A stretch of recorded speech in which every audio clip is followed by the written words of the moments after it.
Ouais, je voudrais refaire un petit commentaire au sujet des politiques.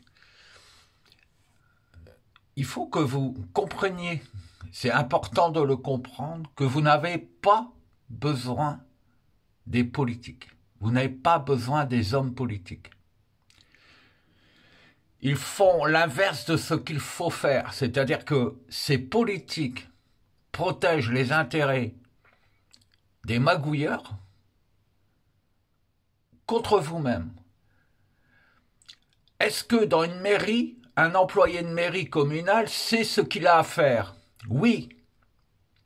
Pourquoi faut-il, par exemple, lorsqu'une personne a le droit à une subvention, elle soit obligée d'en référer au maire et que le maire décide, parce qu'il est mal luné, que cette personne n'ait pas sa subvention et que les choses traînent en longueur? Regardez l'autoroute. C'est un exemple technique pour vous faire comprendre qu'aujourd'hui, il faut passer le cap. Il faut faire autre chose. Prenez les autoroutes. Elles ont été financées à grands frais par vos impôts. On vous a dit on va mettre du péage pour rentabiliser les autoroutes et rentrer un peu dans les frais de l'État. Ils ont mis des péages. Qu'est-ce que les péages ont engendré? Des embouteillages.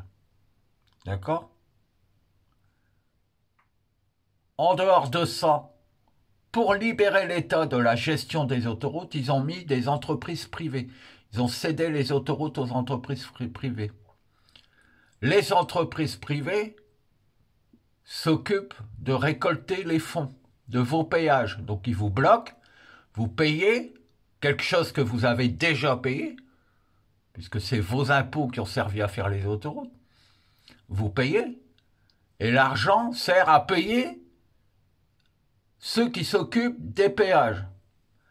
Et quand ces sociétés-là, privées, dont les PDG gagnent 30 000 euros par mois, avec votre argent, quand ils ont des gros travaux à faire sur l'autoroute, qu'est-ce qu'ils font? Ils demandent des subventions à l'État. On enlève les péages. On vire tous les gens de la SANEF. Tout est libre, tout est ouvert. On gagne de l'argent.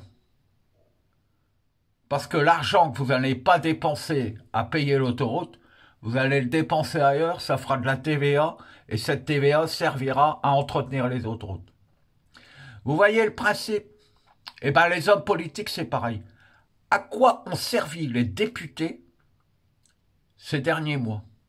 À rien, puisqu'ils nous ont amusés avec des débats et des débats et des débats et des discussions et à tourner en rond et à raconter n'importe quoi et à se contredire, etc., pour que les lois soient quand même imposées par qui? Par une personne. Donc les députés, on, on les a payés à rien foutre. Et ils ont changé des lois, ils ont permis à l'État de nous imposer des lois qu'il n'y avait pas lieu de changer. Parce que je vous signale que les caisses de retraite sont loin de la faillite.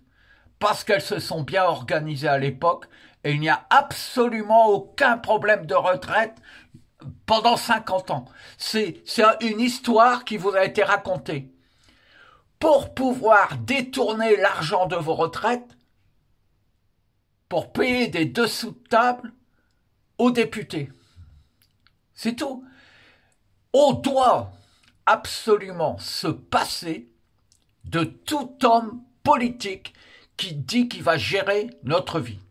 Est-ce que le matin, quand vous vous réveillez, vous appelez Macron pour savoir ce que vous devez manger ou comment vous habiller? Non, vous savez faire. D'accord? Il est impératif. Je vous dis une chose, on part à la guerre. En ce moment, ils sont déjà en train de compter les morts. S'ils font toutes ces lois, c'est parce qu'ils préparent l'après-guerre. Quand je dis qu'il faut noyer Paris, en faire une super bassine, ça n'est pas des conneries. même si ça peut être qu'une image, que ce soit fait de manière physique ou psychique, il faut le faire. Vous n'avez besoin d'absolument aucun homme politique, et qu'il soit de droite ou de gauche. L'État français actuel est nuisible. Vous le voyez bien, ils ne font que des lois illogiques. Vous savez ce qu'il faut faire. Vous enlevez toutes les têtes. Vous les enlevez, vous les empêchez d'agir. Vous leur dites, tu ne fais plus partie du gouvernement et tu n'es même plus français. On va t'emmener aux États-Unis sur l'île de Guantanamo et tu ne pourras plus nous emmerder. Ça veut dire que tous les magouilleurs de tous les autres pays, Ursula n'a plus aucune emprise. Elle n'a plus personne sur qui elle peut s'appuyer pour vous contraindre. C'est-à-dire qu'on n'a même plus à sortir de l'Europe, nous y sommes déjà sortis.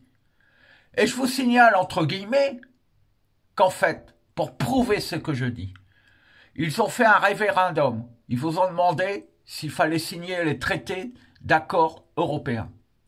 Est-ce qu'on voulait être soumis à l'Europe? On a répondu non à 55%. Donc, aujourd'hui, Sarkozy, qui est un branleur de mes couilles, qui n'est plus rien, il faut aller le chercher, le mettre en prison, parce qu'il vous a trahi. Et il n'y a que lui à prendre et à mettre en prison. Et tout s'arrête. Et tout s'arrête. Et tout se met en place. Parce que si, au stade de chacun fait comme il est logique de faire, la France tourne à merveille. Et comme une vraie horloge dans laquelle il n'y a personne qui vient bloquer les engrenages. Comme les péages des autoroutes. Il faut absolument que vous mettiez dans l'esprit maintenant qu'il ne faut pas chercher des remplaçants pour prendre le pouvoir dans notre pays. Celui qui a le pouvoir dans votre pays, c'est vous-même. Tous autant que vous êtes. Il faut supprimer tous les hommes politiques. Ils ne doivent plus pouvoir nous nuire. Nous n'avons pas besoin d'eux. Les leaders, foutez-les à la benne. Celui qui dit qu'il va vous faire des promesses qu'il ne tiendra de toute façon pas, il ne faut plus le croire. Il ne faut pas attendre les élections. Toutes les élections sont truquées, arrangées d'avance. Votre bulletin dans l'urne n'est même pas pris en compte. Quand les données sont envoyées au préfet, c'est le préfet lui-même qui magouille. Parce que le préfet est payé par les partis politiques pour magouiller. Et vous pensez que le préfet, c'est quelqu'un de respectable. C'est la plus grosse pourriture qui puisse exister sur Terre. Les préfets, il faut les prendre et les mettre en prison, dans leur propre prison. Il n'y a pas d'autre solution que d'agir ainsi. Il faut faire ça. Il faut faire ça. Mettez-vous dans l'esprit des gens, psychiquement, que vous n'avez pas besoin d'aucun politique. Et ça ne sera pas la zizanie parce que toutes les infrastructures sont en place. Tous les moyens sont présents pour que tout s'organise de soi-même sans aucun blocage. C'est tout. Mettez-vous dans cet état d'esprit et vous avancerez et vous saurez. Ça ne sert à rien d'aller chercher des solutions et des nouvelles organisations. Vous enlevez tous les politiques, toutes les grosses têtes, les gros bonnets administratifs, et la France se met à fonctionner, à ronronner comme un moteur en or massif, et tout le monde devient heureux du jour au lendemain. Je vous assure que c'est réel. Pensez-y et faites-le. Et c'est pas con ce que je vous dis. Même si je suis pas rasé, je dis des choses intelligentes. Et vous verrez, vous n'aurez pas le choix. C'est comme ça qu'il faut faire. Mais il faut le faire tout de suite. Pourquoi attendre qu'on nous envoie à la guerre? Faites-le maintenant, les gars. Bisous.